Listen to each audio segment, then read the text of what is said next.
రామనాథపురంలో నివసించే సూరమ్మ మహాగయ్యాలి. ఆమె కోడలు మాత్రం లలిత సాత్వికురాలు. కోడలు తనకు తెలియకుండా వంటింట్లో ఏమేం తినేస్తుందో అని సూరమ్మకు విపరీతమైన అనుమానం.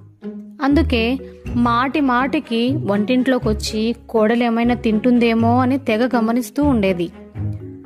ఒకరోజు లలిత పక్కింటి ఆవిడతో మాట్లాడుతూ ఉండగా ఆవిడ పుల్లని దోశలు చేసుకుని ఎర్ర కారంతో నంజుకుని తింటుంటే భలే ఉంటుంది తెలుసా అని లలితతో అన్నది.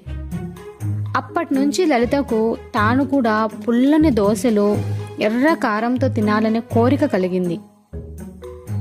దాంతో లలిత ఒకరోజు ఎర్ర కారం తయారు చేసుకుని దోశల కోసం పిండి రుబ్బి పెట్టుకుంది. తీరా దోశ వేసబోయేటప్పటికి పెనం మీద సుయ్యమని శబ్దం వచ్చింది. శబ్దం విని సూరమ్మ